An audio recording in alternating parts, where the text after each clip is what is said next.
Let's come to order. Let's start with the pledge.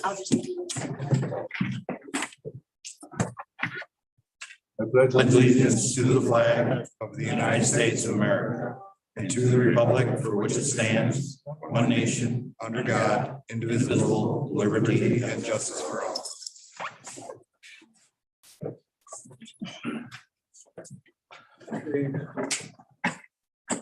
And the right page will start.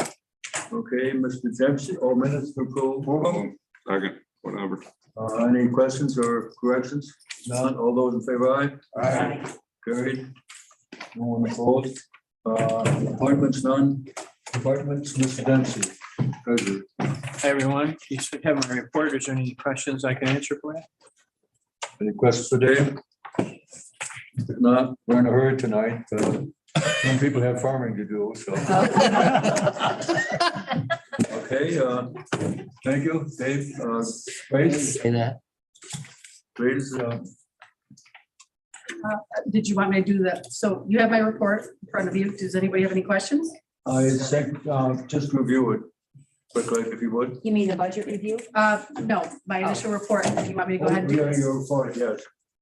Okay. Any questions on that? If not, we'll go on to budget review, please. Okay, I don't need that. I talked loud enough. In front of you, so Hans asked me to give quarterly updates to the committee on the current year and where we stand with the budget. So in front of you, I put together a small packet that basically highlights the areas that currently have the biggest impact. Turning to the first page, you'll see a sales tax analysis for the year. Before I start, I want to apologize. I did change those red numbers to blue, but they did not save, or I did not save them. So those are just projections. They are not deficit numbers.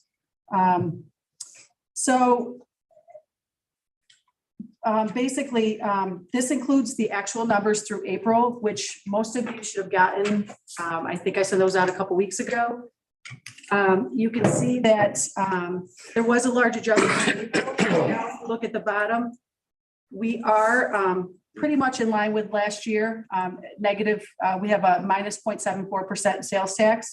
So what we did was I basically just forecasted that we would stay consistent with last year's numbers for the rest of the year. And by doing that, you can see at the bottom, the forecast for the sales tax revenue is about 29.3 million. And we did budget a little over 27.7 million. So we're looking at looking to be over budget in sales tax revenue by about 1.5 million. If you flip to the next, Can I ask you go ahead. just a quick question on this? So the numbers for May down through December are historical? Yes, they're basically the same as last year's. That's why if you look to the right, the comparison to prior year, it's 0%. So it's basically last year's numbers. Why does July suck for us? July, I mean, it's like. 578,000 versus a million. Yeah. So what we've noticed is that throughout the year, they do some adjustments throughout the year. So basically, it's like you can see in April, we had a huge adjustment. They usually do some estimated numbers and then they do some adjustments. So I guess I'm not even sure why that number was low last year. I think there's 1 month that we only get one payment. That's the month. Oh, that is, okay. I'm sorry about that. July. No, that July What one. happened in April? Comparison to prior year. Yeah, April, So I that's- mean, it was just an adjustment to Right. state. So you can So same see. thing. Yes. Yeah, the other months were really high. Yeah, and if you for look at very much. January was Oh, got it. 48%. It looks like, so what they do is they end up doing an adjustment every few months.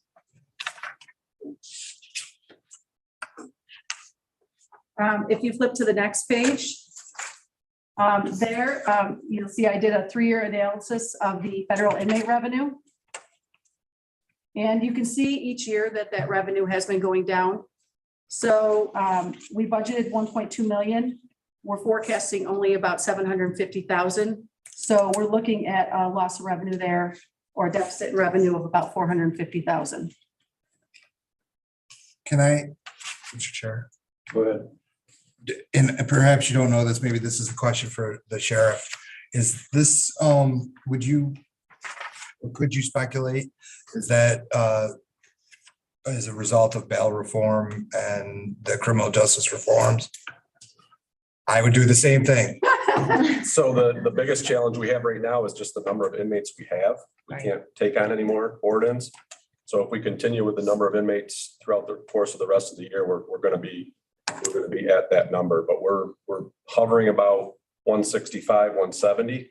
And earlier this year, we were hovering in the area of like 170, 180. We get to that point, we're pretty much full because we need space to move inmates around. Staffing, right, too? It's more the number of inmates we have than it is staffing. A month and a half ago, Jefferson County reached out and wanted to board out 26 inmates for a period of time because they were doing some work on their facility. We couldn't take them. So we just don't have the room to take in additional board-ins. So we have a pretty full jail right now. I mean, wouldn't bail reform have made you less busy? That's what I'm trying to, yeah, But it doesn't seem, he seems he's more busy. that's what I'm trying to get at. Change the dynamic, but we have a lot of people being held right now, even with bail reform, that have Waiting. committed crime, that are pending cases. They've committed crimes that allow them to be held. The number of people that have committed crime after crime after crime, some that have failed to appear in court, and then they get to a point where a judge can finally hold them. Yeah. So we're seeing a lot of people that are being held because of that. So it's a population issue more than anything. We just can't take any more board-ins in. I wish we Thank you. could, but we just don't have the space. Understood, thank you. Any other questions? So if you flip to the next page, I did an analysis of our safety net expenditures. So the safety net expenditures basically consists of both the safety net caseload expenditures as well as our homelessness costs. If you look at the spreadsheet, I show both the 2023 budget and basically our 2023 projected numbers. And I'm estimating that we're going to be over budget by about 1.1 million in safety net costs. And you can see that it's mainly due to what we spend on hotels and motels for the homeless population. We do get some state revenue or federal aid for that, or state aid for that. We get 29% state revenue on program expenditures. So I did take that into account. So it looks overall that we'll be over budget by about 776,000 in safety net.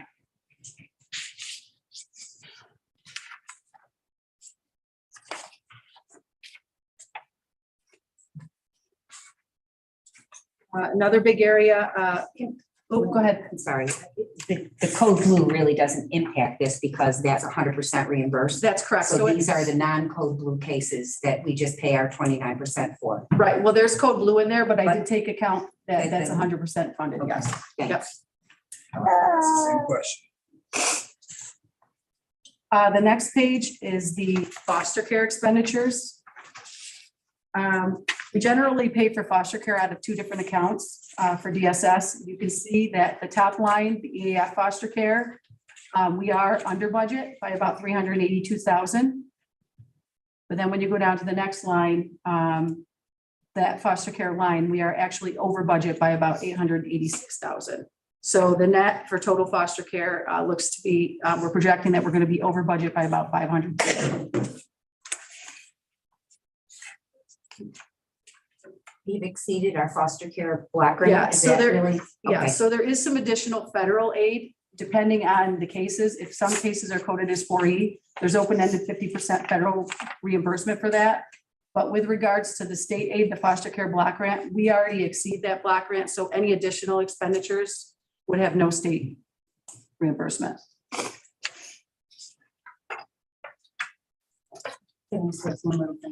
That's all. In the beginning of the, if you see this trend, it could change over the next quarters or who knows? It could change, but Christine's got some things to say, but I do know that the foster care rates are going up. We have been mandated to go to 100% of the maximum state aid rate. So we had to go 50% to that in July 1st of last year, and we have to go the rest of the way July 1st of this year. So that's gonna be an added cost, and I don't know, Christine, if you wanna add to that programmatically.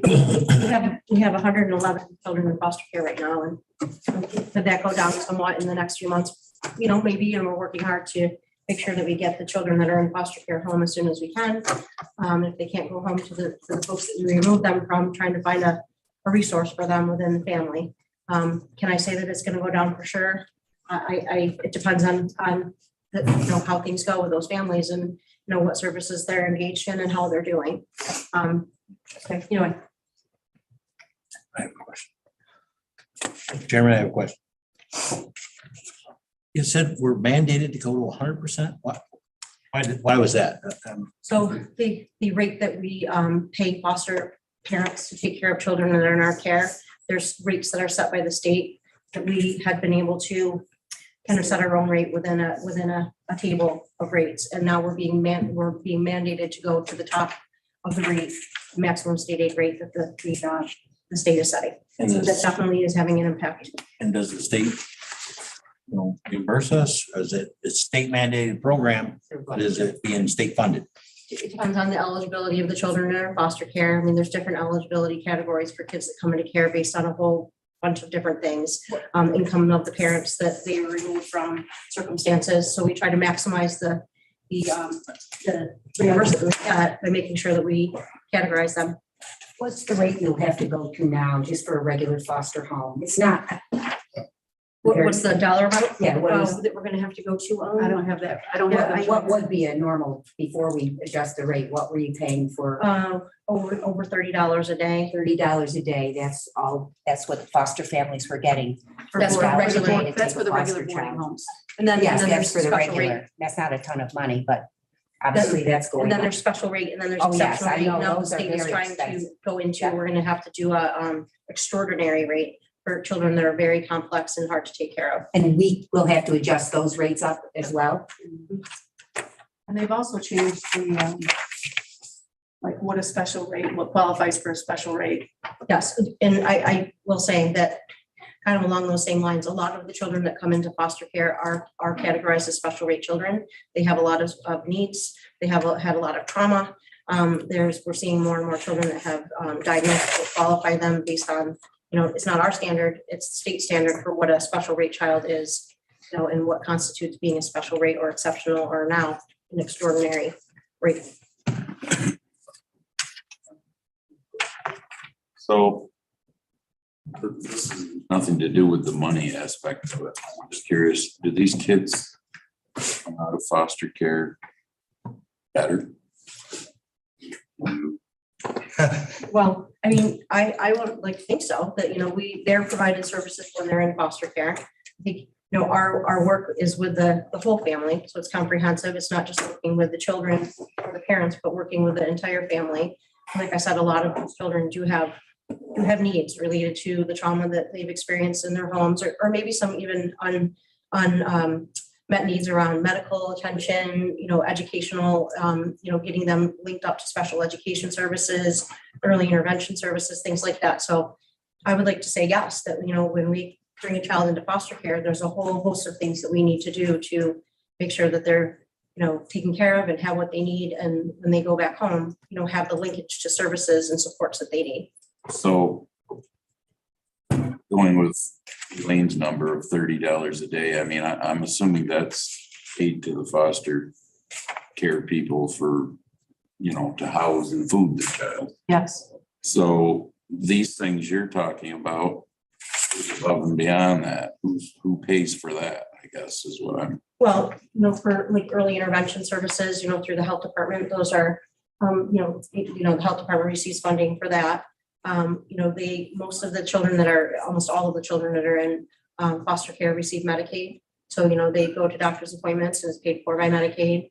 If they receive therapy, then it's paid for by, Medicaid.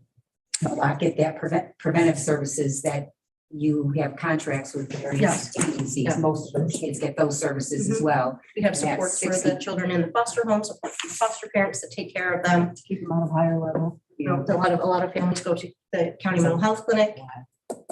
Right, to try to keep them from disrupting at that level of foster care and having to move to a higher level and more expensive level of foster care. Any further questions? Mr. Chair, I'd just like to add a quick comment. Long time ago, I actually did this, was an aftercare case manager and also worked for an OMH level 1 foster care program. And I just wanted to add that I know that this is a significant impact on the budget, but also want to take into consideration that a lot of this is a public safety issue. The kids can be a danger to themselves, they can be a danger to others, they can be a danger to their families. So sometimes, it's in the best interest of society to expedite that. So don't just view it in a bubble, I guess I would say. Any further comments? Here's again. So I just wanted to mention, you don't have a slide here for this, but I also wanted to just bring up the fact that, as you're all are aware, union contracts either have been settled or we still have the CSEA that has to be settled. Even though Lynn did budget for salary increases in the budget, we certainly didn't budget for the increases that are being settled. So that will have an impact on the budget. However, we do see that a lot of the unbudgeted increases will be offset by the vacancies that we have. But we are going to continue to monitor that. It's kind of hard right now to estimate what the overall impact will be, as it's only April, but as the year progresses, we will monitor that. The next slide you have is just, I just wanted to give you the contingent account and where we stand with that. You can see that we did budget 200,000. We currently have only used 34,968. So we have a balance in the contingency account still of 164,000. Highway budget, you didn't do anything with? With the highway budget, not at this point, no. Okay. Any- Well, I do have a couple other points that I wanted to bring up, just because the governor did pass the budget. A couple of things that will have an impact on this year's budget. One of them, some of you already know, but it's the loss of the FMAP that we have. The Medicaid cap has been reduced for many years by the Affordable Cares Act FMAP. That was a savings of approximately $1.36 million. And then during COVID, we did receive some additional federal enhancement, and that was about another savings of about 1.3 million. It was anticipated that the COVID FMAP would be going away at some point. It's now clear that we will have that through the end of 2023, which is good news because the state budget also includes eliminating the Affordable Cares Act FMAP, which we did not anticipate, and that was budgeted for. So we're hoping that, but we did budget for the COVID FMAP, or we only budgeted for the COVID FMAP through March of 23. So hopefully, if we're not sure when the Affordable Cares Act FMAP is going to hit the budget, could hit in 23, could hit in 24. It's still unclear on how they're going to do it. They've talked about phasing it out maybe 25% this year. If it 25% hits in 2023, it's going to be about a $325,000 hit to this year's budget. However, the offset to the with the COVID FMAP, we're hoping would cover that. But we do know that that is going to be a huge impact on next year's budget and going forward. And Grace, it was the liability for us to get to our original intended cap was going to mean like a $1.8 million difference. But you're saying that it is going to still be that at some point, but that's going to be phased in instead of just happening all at once. That's the talk, yes. They're not, they haven't really said, but at NISAC, they did talk about like a 3-year phase-in period. Or phase out, I guess I should say. Another big, go ahead, I'm sorry. Thank you. I just need a little clarification. So what is this specifically to? So this is enhanced federal funding to cover our Medicaid costs. Okay, so it's not billable. Is it billable aid or? No, so we basically have a weekly, so there's a Medicaid cap on the county. Initially, way back, it was like 14.7 million. And since in 2015, we had the ACAF map, which was about 1.3 million or 1.4 million. At least 80% of that was like 1.4 million. So it reduced our weekly shares that we pay every month.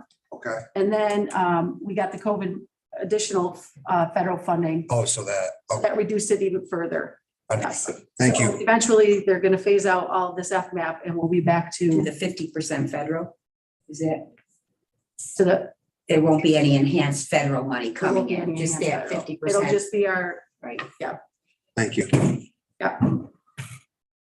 One of the other things that was passed in the governor's budget was the increase in assigned council rate. The current council rates are $60 for misdemeanors and $75 for felony. And both of those rates are going to be going to $158 per hour.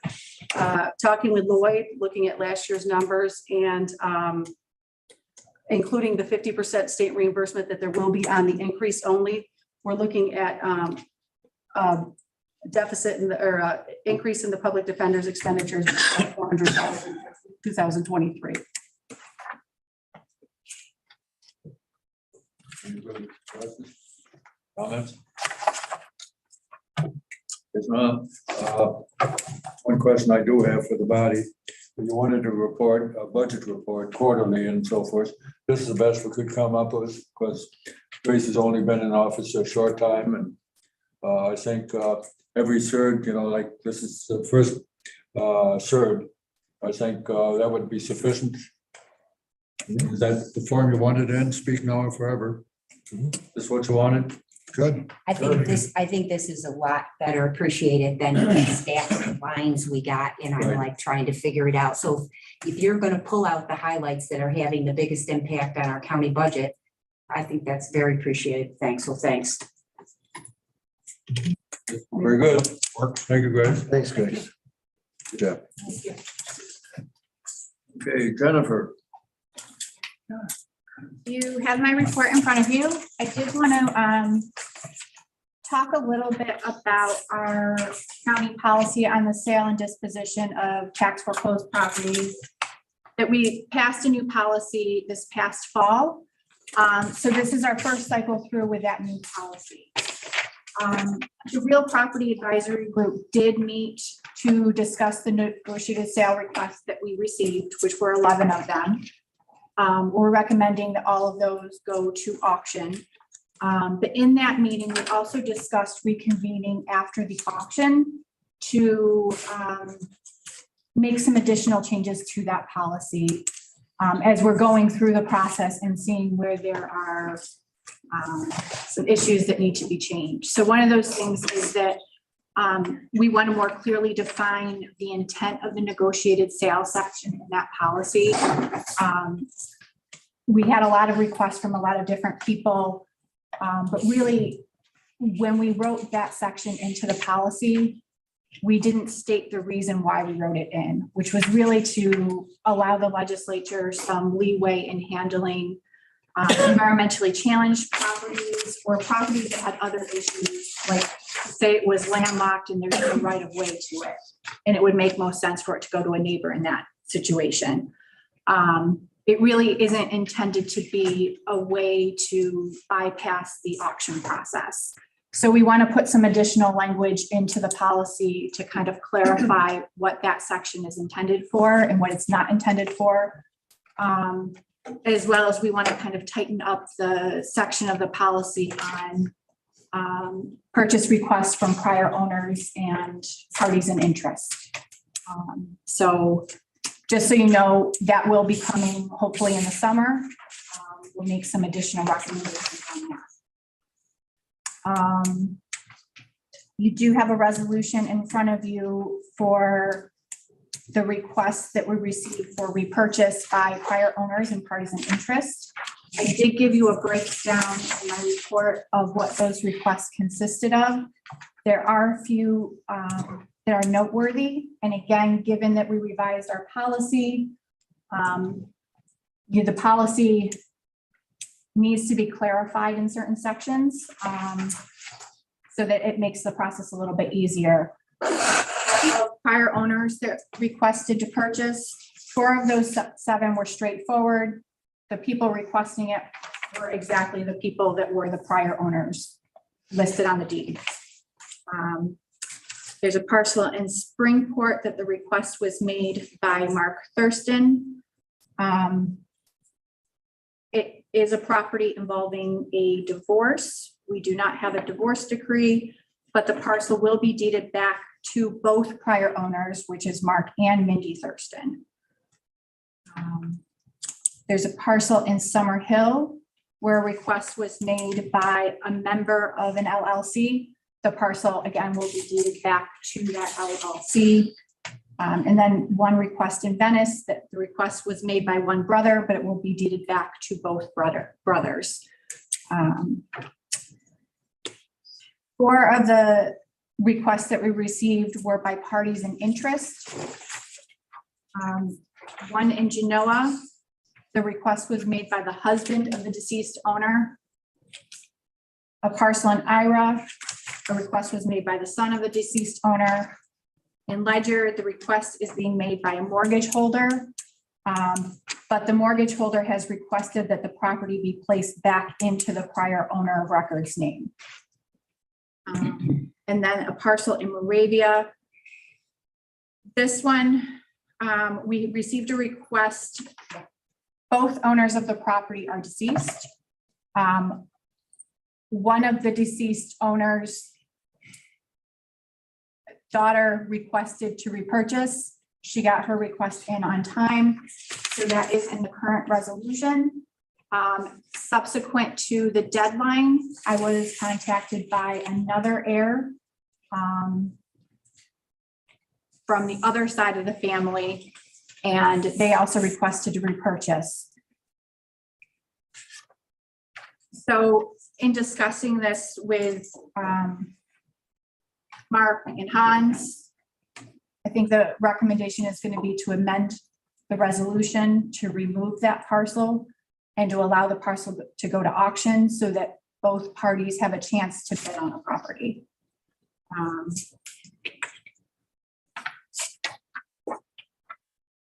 And auction catalogs are also now available in our office. So I got a question for you. Yes. The ones that are going back to the prior Owners of record. owners, are these the same people who, I don't know, I'm not saying this in a negative way towards anybody, are these the same people who defaulted for 3 years to make it go to? 2 to 3 years, depending on the Auction? type of property, correct? So didn't they have, I mean, do we send notices out? Hey, you haven't paid your taxes. Hey, you didn't pay your taxes again this year. Hey, now you're on the verge of it going to auction.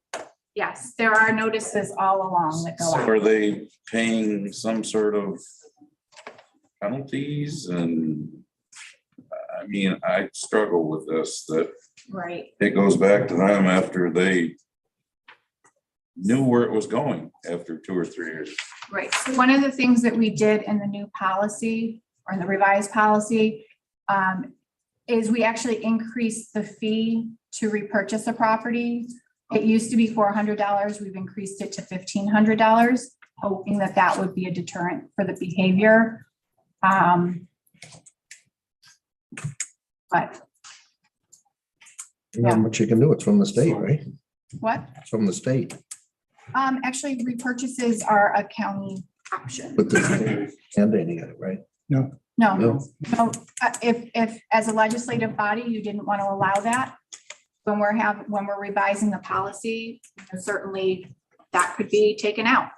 Well, I mean, I guess I don't have a problem with it going back to the original owner as long as there's some kind of a penalty like you just discussed, but I'm gonna assume there's a set date. Here it is. You pay for it by this set date or else it is going to the auction because we have to. So within that policy, it does state that there will be dates set by myself that I publish both on our website as well as in our official newspapers for the county. to let people know what those deadlines are.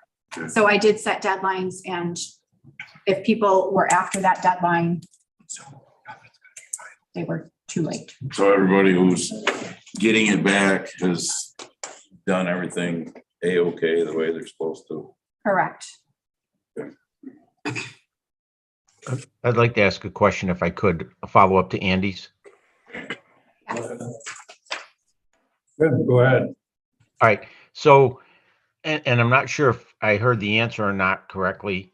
The people that these are going back to, so they paid all the back taxes plus a $1,500 penalty?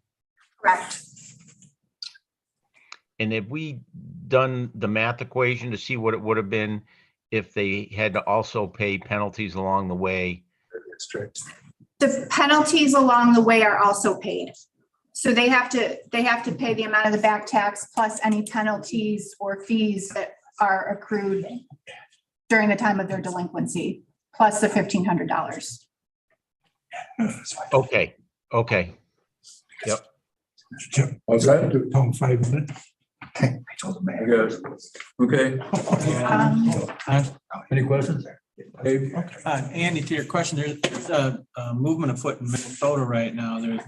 There's a case in front of the Supreme Court where that money goes back. They want the money to go back to the owner that had been delinquent for 3 years. And obviously, everybody is fighting that, hoping that doesn't go through. So everybody's watching that right now. Our lawyers are watching that, keeping us up to speed on that as we speak. Well, that's ridiculous.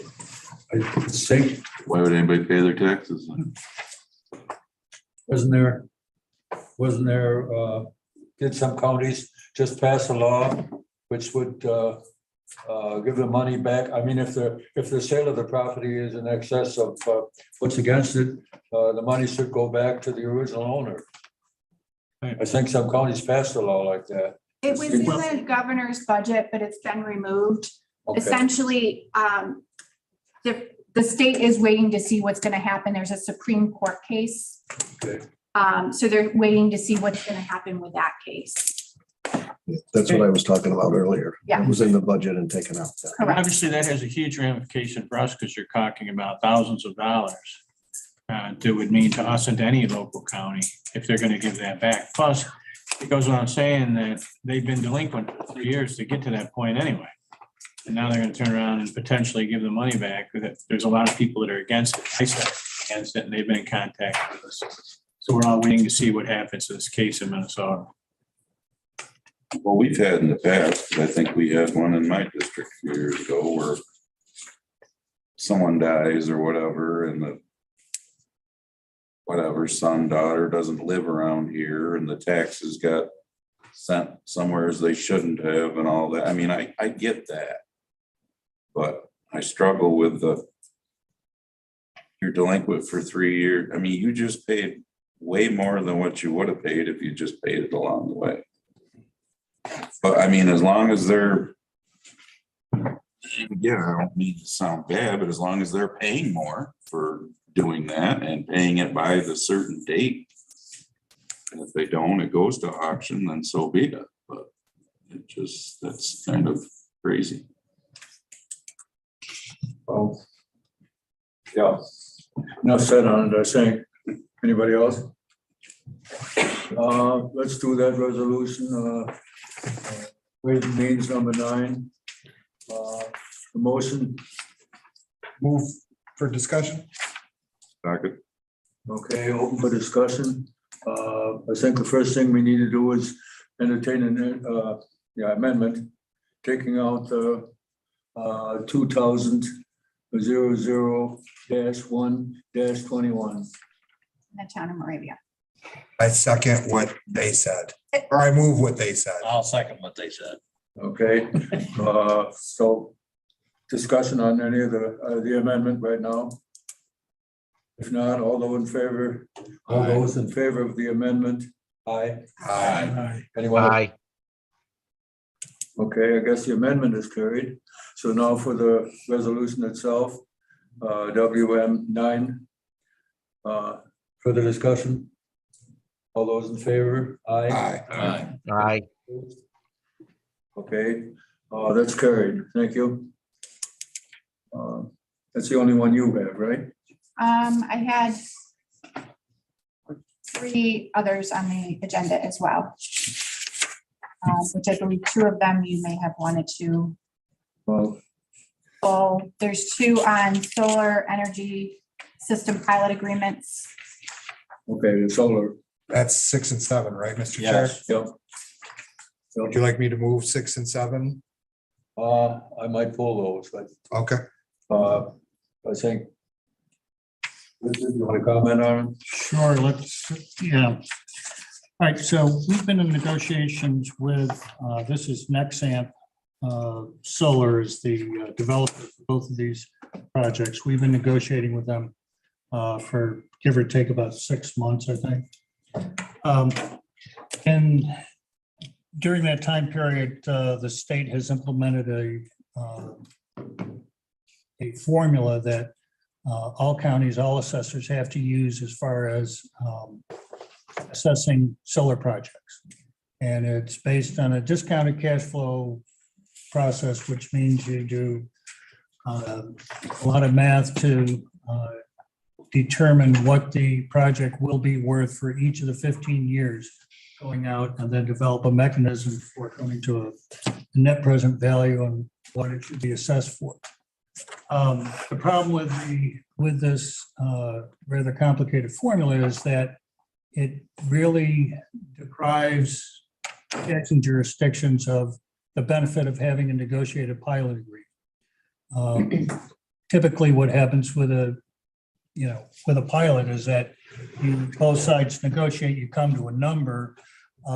We were fortunate with these folks that they were willing to agree to a flat number with an escalator over the 15 years, but we can't charge them, we can't ask them to pay more than they would pay otherwise if they were assessed without the exemption. So that means even with the benefit of this pilot, which takes some of the pressure off your local assessor, you still have to do the math and determine if and when you go over the mark. So in any event, these 2 are coming forward for approval. We have another one in the wind, or not in the wind, in the wings, that we're working on kind of in the same posture. In the meantime, we've looked at it internally, and I know you have a presentation coming At the full legislative At the full meeting, I'll be leg doing a meeting presentation. to more fully, clean this out. But after a lot of thought internally, our recommendation will be that we opt out of the exemption and opt out of the pilot program. But we would set that for some future trigger date like September 1. So it wouldn't impact these 2 particular projects or the one that we are currently working on. And so if we were to opt out, basically if a developer wants a pilot, they would need to go to the IDA and work through their process. So that's kind of the 30,000 foot view of this. I know it's a bit complicated. This. I know you're all scratching your Yeah, heads. a couple What things. did he just say? The county is the one that has to enter into the pilot agreement. Is that true? I mean, is this county property or is it? No, Is it this is belong to on- the town of Aurelius or? If it's a solar exemption, Mhm. then the pilot would be through each municipality. So when they're. Okay, So right now, the county has not opted out of the solar exemption. okay, And we have indicated that our intent is to have pilot agreements for anybody that has a solar energy project in our county. so if we had opted out, we wouldn't be having this before us. We would not have this coming forward, Okay, correct? And so at the full ledge, I plan on having a presentation that hopefully will explain this in a more clear way Yeah. and give you some numbers to look at a specific project and how that would look under a solar but since we haven't pilot opted versus out, an IDI pilot. but since we haven't opted out, these kind of resolutions will have to come forward here for any pilot to be given for a solar project Until we Right. opt out. until we opt out. Or to say it differently, a solar project, as it stands right now, a solar project is exempt. So the only mechanism for the county to receive anything is through a pilot, a payment in lieu of taxes. Oh, it's exempt, so can't happen unless this comes It forward. can't be taxed. Can't be taxed. Okay. So for the county to receive any revenue off of that, it's through a payment in lieu of tax, Isn't there an IDA involved in this somewhere? not for these projects. Not for those. Chairman, I have a comment. So all the stuff that Rich, you said, went right over my head because I'm not the numbers kind of guy that you are. But the way I see this is that this solar company wants or is building a solar project in the town of Aurelius. The way I understand it, none of that power stays in Cayuga County. It all goes in the main line, goes down to the city, basically. I don't see any long-term economic development to the county benefit, short-term jobs at best. Why should the taxpayers of this county, give them a tax break and we get nothing out of it? That's the way I view it. Is that correct in my assumption? Well, if we don't authorize these pilots, the county will get $0 from these projects. Because they are exempt. So Because we have let me- not opted out of the exemption. Right. The county has to opt out of the exemption in order for us. Right. No, let me rephrase it. Hopefully this, I get the point across. Every solar project as it stands right now is exempt from real property taxes. Well, they can go- Unless the county opts out of that exemption. In which case, if we opt out, then we can assess them at it's not a full market rate, it's because the state has now mandated a particular formula. So because the property is exempt as it sits right now, if we do not enter into these pilot agreements, the county will get nothing. But so in answer to your question, the monies that are coming out of this pilot, which is both of them are at $4,500 per megawatt.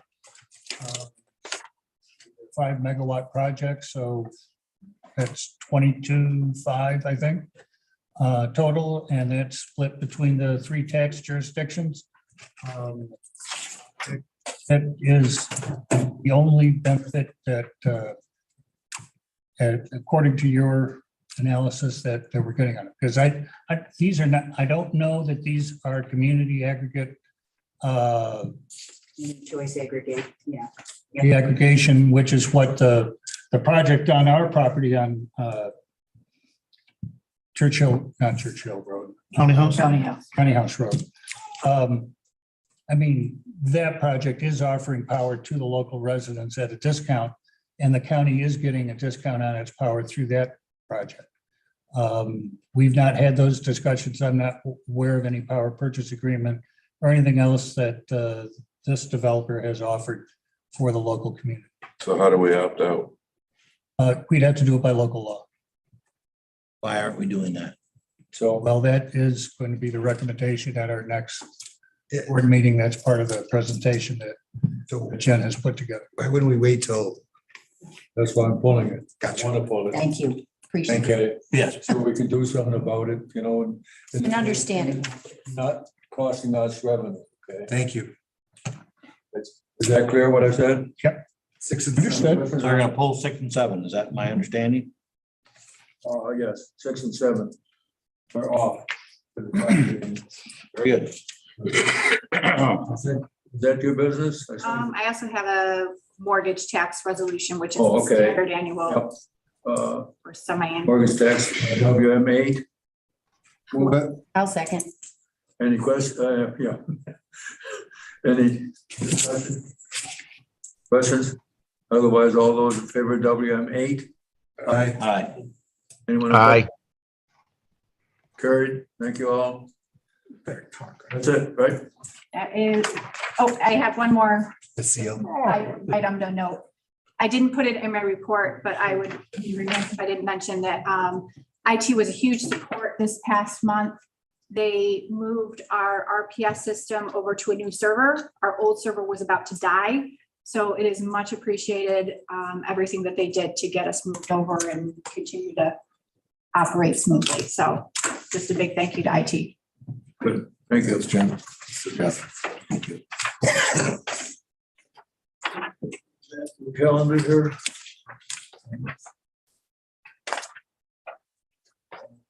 HR.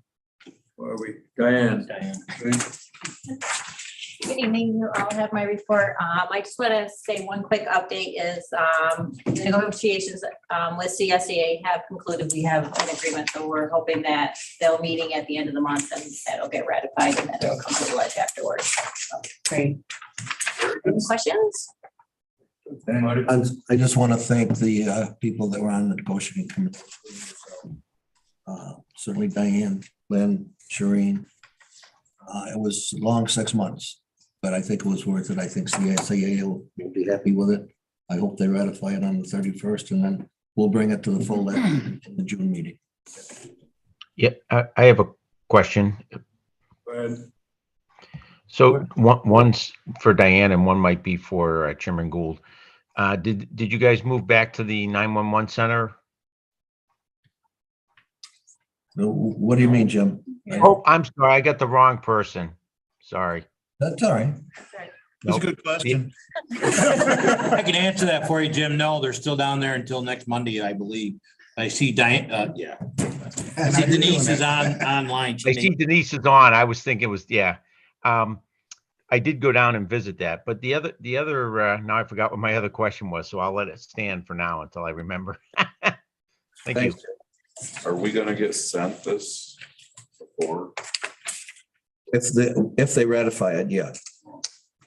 That'll be up to Pete Jones naturally, but they're supposed to ratify it or I'll vote on it 31st. So we should know at 6 a.m. to 6 p.m. We should know at night if they ratify it. But then we'll see. Right. Denise has her. Thank you, Andy. That was my question. When are we going to get to see it? Denise has her hand up. I know. Good evening. Can you hear me okay? Yep. No. Okay, yeah. So dispatch is still at the backup center. I just wanted to answer that. Some minor delays on some of the roof project, and I honestly don't know that they're delays. It's just taking a little longer than expected, I think. So because of the odor and the noise, they're staying at the backup, and the intention is for them to come back next Wednesday morning at 7:30. Thank you. Thank you. Thank you. Yeah, no problem. Go ahead, Bob. I have a question for Denise on civil service. I'm kidding. Okay. Diane, how is the search going for grant manager position, and have you had many applicants? We've had a few. We actually had 3 that we had scheduled for interviews between last week and this week. We conducted 2 because the third person did let us know that they took a job previously to the interview. So both interviews went really well. We're checking references right now and we hope to make an offer soon. Okay, excellent. Thank you. That'll be a relief to this county after how many years I've been asking for that, but that person, ever who it may be, will be awful busy. Thank you, Diane. Questions for Diane? Thank you, Diane. Thank you. There was Thanks, other resolutions, I believe. Number 1, WM1, authorizing to fill the office of county auditor. This is to fill out the rest of the term of the gentleman who resigned. I'll move it. Is there a second? Second. Okay, discussion. Not all those in favor, aye? Aye. Anyone opposed? Aye. Carried was Jim. There's a delay. Okay, WM2. This is for continuing legal services with a specialist. Motion? Is there a second? Second. Okay, any discussion? If not, all those in favor, aye? Aye. Aye. Anyone opposed? No one opposed, carried. Okay, number 3, to adopt local law for 23, providing for an exemption for volunteer firefighters and ambulance workers pursuant to New York State real property tax law. Move it. Second. Is there any discussion? I don't know if it's a discussion or a comment, if you would, sir. Go to it. I find this law, either the one that the county is currently proposing or the one that's from the state, is not fair to the entire volunteer fire service. It by no means helps the lower income half of the volunteers. And when I say that, it's the younger folks that have only got a year in the department. They possibly don't own a house, they rent. Either one of these laws helps those folks. So it's frustrating hugely for me as a 30+ year volunteer. I felt the state could have done a lot better. I feel the county could be doing better. I'm on the fence as to whether I support or not support either one of these laws. I just think it's not fair to every volunteer who puts their life on the line as a EMS firefighter in this county or throughout the state. So that's my comment.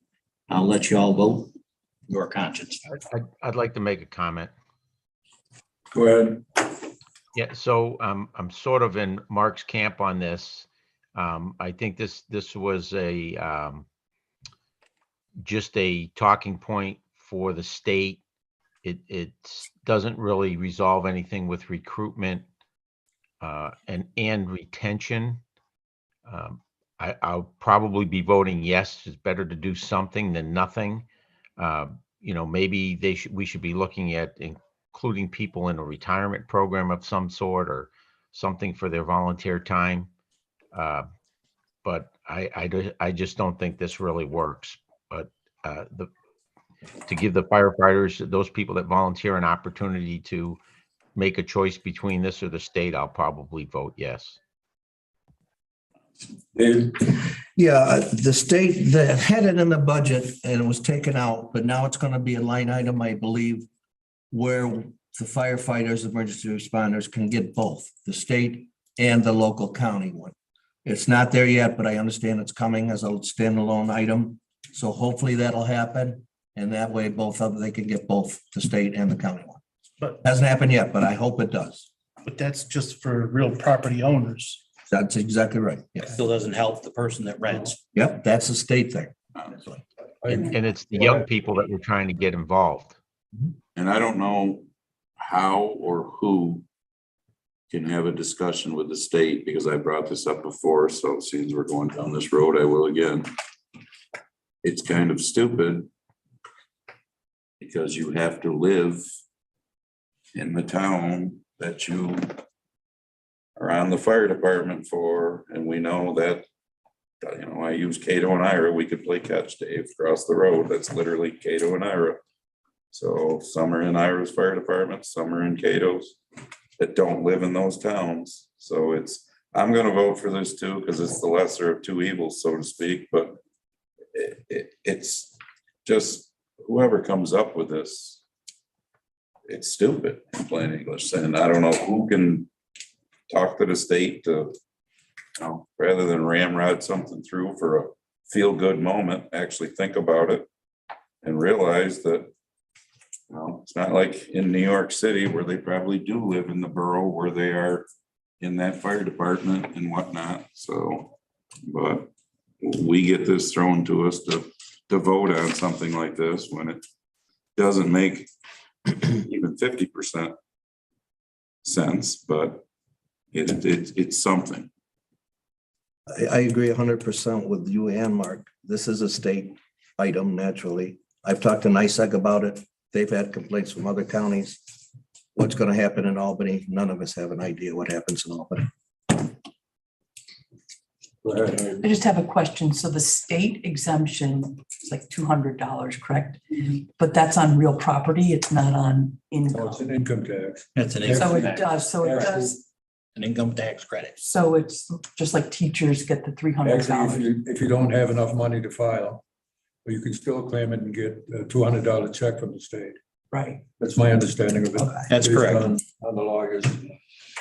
So that's not tied to property. It's not owning tied to property. That, No. the state one is not tied to owning No, property. it's only, all you have to do is check the box in the income tax return, saying that you're claiming to be a volunteer fireman, so. And if I could further comment, Mr. Chairman. The county exemption will have to be filed paperwork every year. It's not a check of the box like on your state tax credit.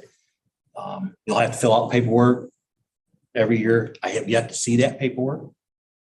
That is tied to owning property, the county's one. Yes. The state one is not. Okay, that's clarifying. I agree. The enabling law that allows us to do this is a damn poor law. Okay, it doesn't do anything for retention. The limit, you have to serve 2 years before you can even apply. Or we could make it as long as 5 by the enabling law. You know, which is stupid, you know, it doesn't do what it says it's gonna do. But this is the best we could do with it, I think, working with the lawyers and what we did, we reduced, we determined that through Jennifer's help, we determined that the average residence in Cayuga County outside the city is 158,000. Okay, in trying to be fair to everyone, we made the exemption 10% up to 200,000. Whereas the state has no limit on the upper end. And that seems, it's unfair at the bottom end and it isn't fair at the top end. For people doing the same thing, you know, getting compensated, you know, for having a bigger house. That's nonsense, but that's the best we could do with it, so. I rest my case, so anybody else? If not, I guess there's no further discussion and we'll proceed to vote on, what is it? Three. All those in favor, aye? Those Aye. One? Nope.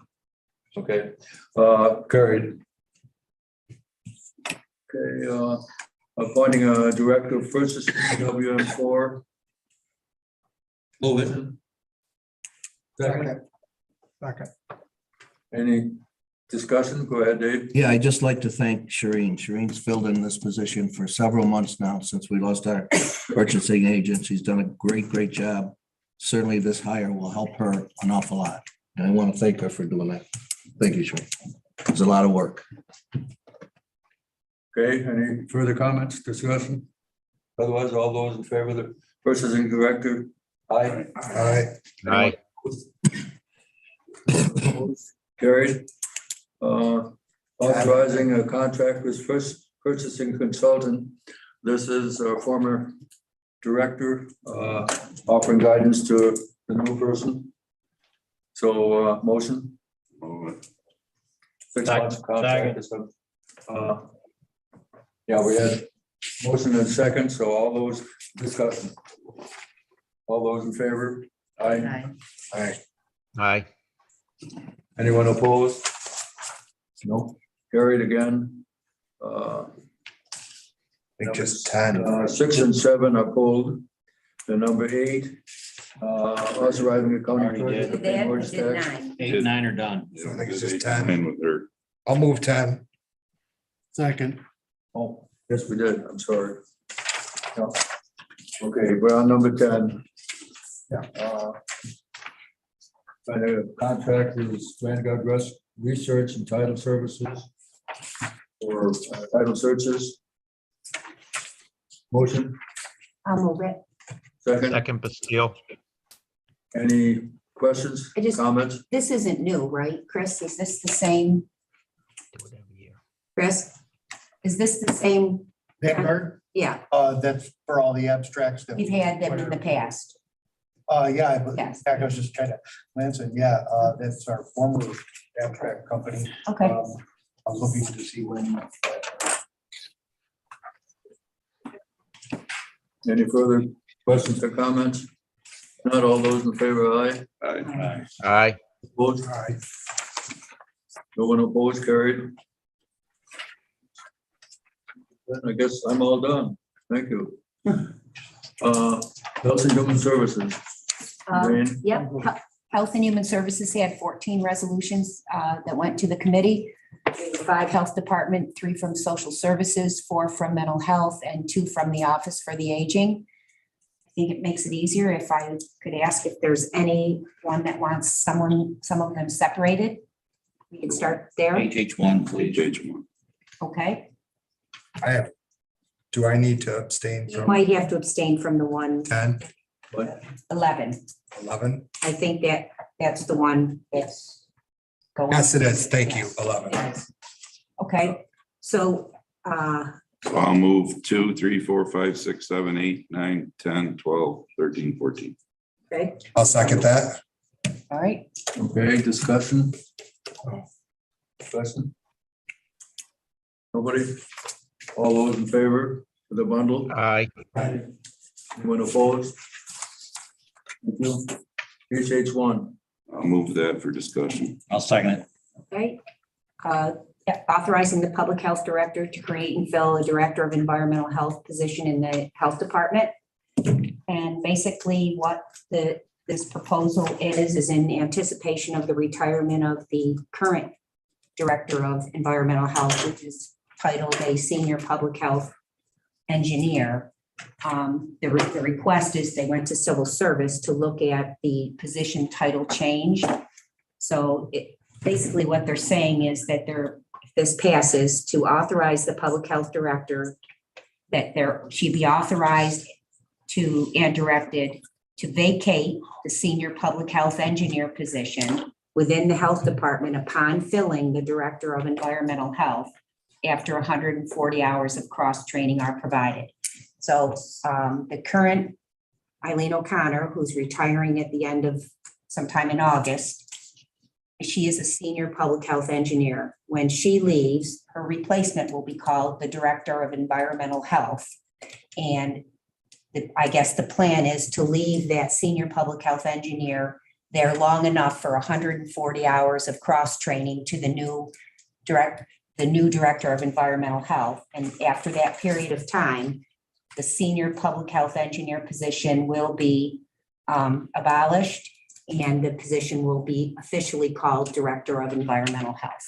So why does it need a name change? And is there a salary difference? I think the name change came, if I'm not mistaken, there was, when any vacancy occurs, there's a request from HR to look at the current job, which HR did. I think Kathleen brought forward a position of Director of Environmental Health. And this would be, if this passes, graded as a grade 6. And that would be, I think, 74 to 80, 73 or 4,000 to $85,000. That would be the range of the grade 6.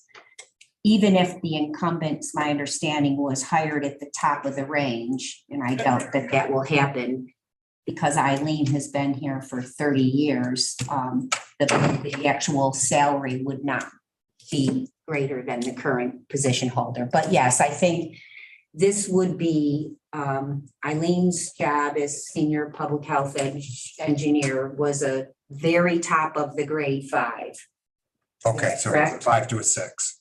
I think she's in a 6 now. It's the same grade. Oh, it's staying. Change. Oh, It's it is- just that when the grades were established, It's the Eileen was same grade? actually out of the band that she was assigned to. She was above it.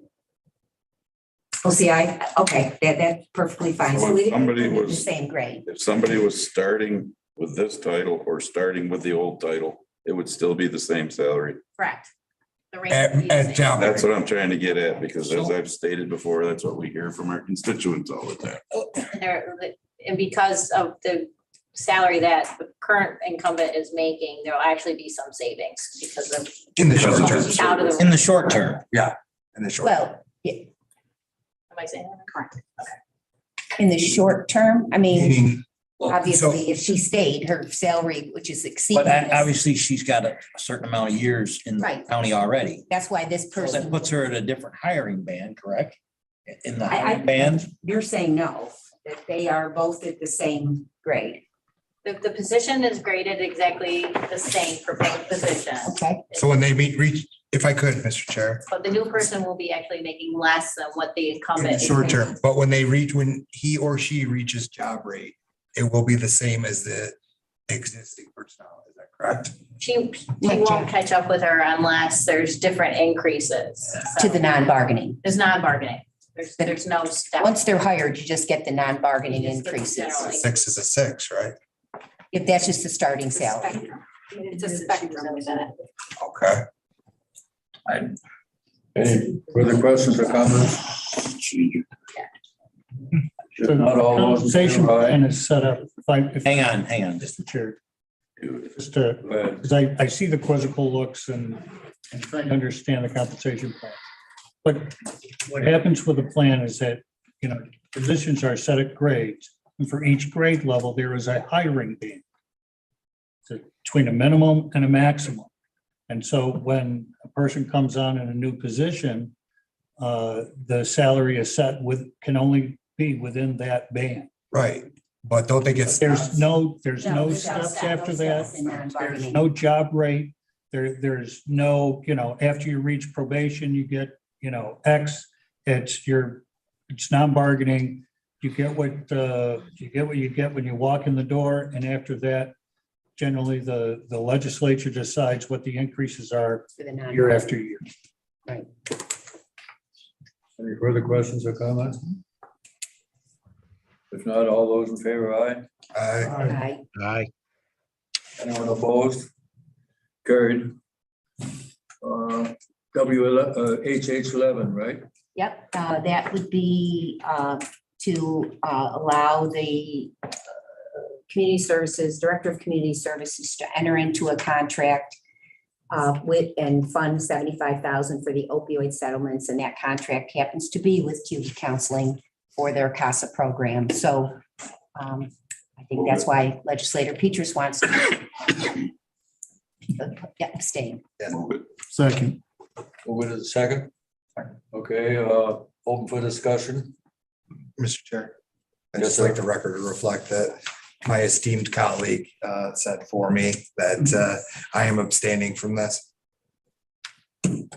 Okay, no further discussion or no discussion. All those in favor, aye. Aye. Unopposed? No one? Carried. Okay, we're on to government ops. Thank you, Mr. Chair. Oh, no, thank you. Yeah, that's me. Thank you. Okay. And that's, Bob, do you want to do it? Yep. No, tempting. But no. Get on with it. See where. All right. Thank you, Mr. Chair. Government operations had 4 resolutions and I will attempt to offer them as a bundle unless everyone wants them or anyone wants them separated. They've been through committee. One, perfect. I guess it's been moved for as a bundle. And second. Not all those in favor, aye. Aye. Aye. Thank you. Planning. Now it's Ron's turn. Chairman, planning has 2 resolutions to been through committee. with flying colors. I'll entertain a motion to bundle 1 and 2. Separate two. Separate 2. Then I'll move 1, please. Second for 1. Second. I'll second 1. Okay, open for discussion. No comments, no criticism. All those in favor, aye. Aye. Anyone opposed? Carried. W2, planning 2. Discussion. I'll second it. Okay, discussion is open. And, Andy. Andy. Go ahead.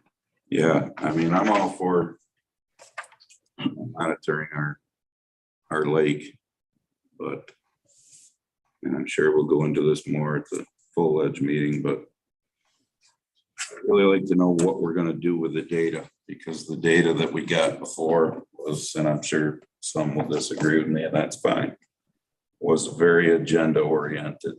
I mean, and you can say I'm biased because I'm a farmer, but it was very agenda oriented against agriculture. So I'm okay with monitoring. If that's what we're hiring you to do, then monitor. Leave your agenda at the front door. So if that's what we're doing with this company, but we're not asking them to, you know, give us the report that agriculture's horrible and ruining our lake. You know, I'd like other entities to be able to take the data from the monitoring and give us their, maybe even multiple entities, their opinions. I mean, the DEC says 20 is, you know, the threshold. Well, we've never hit the threshold, but yet we've been averaging 10 to 12, but yet it's almost like we're trying to solve a problem that we have to create first, when all we're asking this company to do is monitor and give us the data, not tell us all the ills that are happening. That, and I could go through that, and I might next Tuesday, that report. There's many things in there that are BS, in plain English. I got a question or comment. Go ahead. Go ahead, Jim. So, yeah, to kind of piggyback on what Andy's saying, this is just for the monitoring. Everyone knows, based on the discussion we have, or if they didn't know, there's still yet to be anybody hired to interpret the data. So, and the people that did it before, that was done through an organization that did fundraising or got grants or whatever. So the county's going to be into this for $20,000 with, at this point, no means to have anybody interpret the data. That's the next step. And it looks like the way it's going, we're going to be asked to pony up for that. I'd like to be sure that we have discussions about all the communities that border these bodies of water somehow get involved. With that, I will probably vote yes for this, to at least start collecting the data. Comments or discussion? Just me. Yeah. That's here. I know. I've had multiple discussions with Mr. Lynch, myself, soil and water folks. I've made the paper. I've had a lot of phone calls and discussions with other legislators. I will support this, but I made very clear that I want a request that the data, the facts, scientific facts be put in some sort of report given to this body. If other entities, soil and water, County Water District Association, there's many of them out there. If they want to form their opinions from the scientific facts from this information that this buoy collects, I would wholeheartedly support this. The other thing that I would ask is that, as far as I know, they've been doing this testing or fact finding or whatever for multiple years. I think somewhere around 14 years. I would like to see that 14 years worth of scientific data put in some sort of report given to this body so that we can take a look at it ourselves. And if you want to say form our own opinions, as will, you know, the other people that look at these reports or the facts, and go from there. I know this is a pretty controversial issue. I support the testing of the lake wholeheartedly, but I think it needs to be factual. and void of anybody's opinion. Thank you. Any further comments? Just, to Jim's point, this resolution puts the data collection in place, and near the end of this year, the beginning of next year will be the procurement, I believe, which is what Steve said, for the data analysis. So at that point in time, it'll go out for RFP, and there'll be somebody other than Dr. Halfman, who's now retired, doing the data analysis. So I think that's kind of, and you're right, there is no funding for that, because I think that was funded through the Emerson Foundation at some point, but we do need to get the data analyzed. So, that's yet to come. Any further comments? If not, all those in favor of, what is it? Planning tool? Aye. Aye. Anyone opposed? Why not? What? I said, yeah, why not? Okay. So carried. Thank you. Bob and Public Works, Andy? Yeah, Public Works had. well, It's not 2/3, it's for the full edge, so 7 resolutions. Number 3 apparently was amended at Public Works because I wasn't here, so anybody want that one separated or? I'll move them as a bundle. Seconded as a bundle. Okay, we're open for discussion on the bundle. Any questions? None? All those in favor, aye. Aye. Anyone opposed? The bundle is passed. Judicial and Public Safety, Mark. Thank you, Mr. Chairman. Judicial and Public Safety has 9 resolutions tonight. I would offer JP 1 through JP 9 as a bundle, all pass through committee, unless someone would like one separate. I'll move them as a bundle. Second. Moved. Any questions, comments? Nobody so far, okay. All those in favor of the bundle for judicial and public safety, aye. Aye. Anyone opposed? Carried. Now, we need to have a, whatchamacallit, Executive session.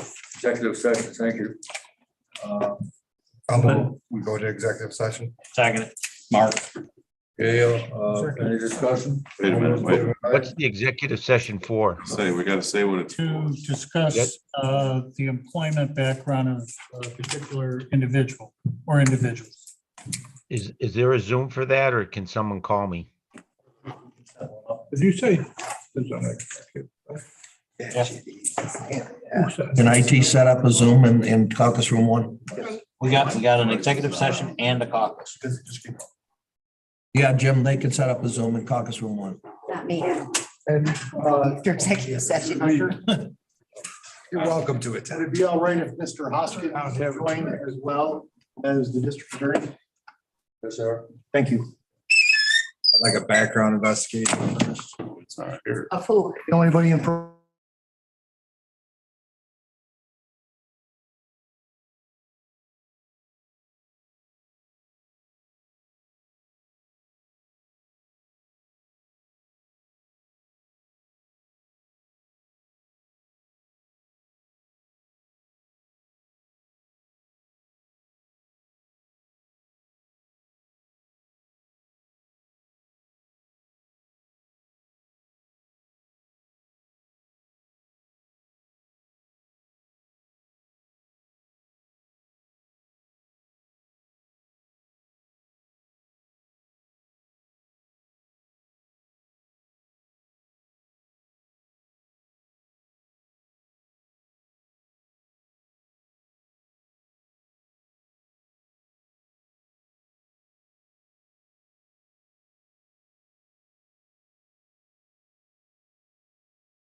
It's about this, Mike.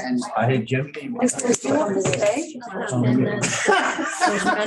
many more Which one days, would you rather go to? many more days.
I'm just looking. Hey, Jen.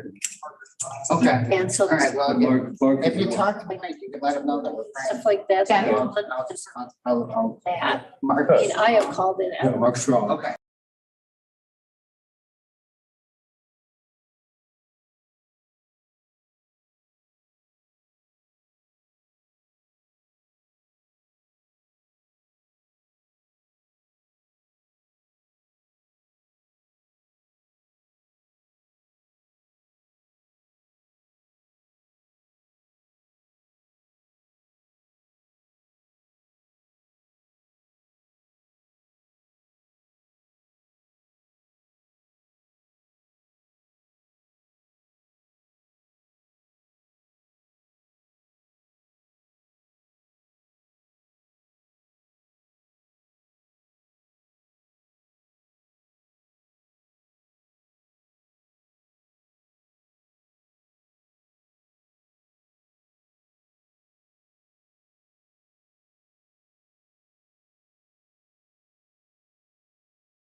Committee's got to join. Committee's got to vote on it. Okay. All those in fa- what do you- So Elaine moved it, Mark. I'll second it, yeah. Second. All those in favor, aye? Aye. Aye. Okay, we're in office or in back. Thanks, everybody. Right, Take thank- on your Petty tips face. to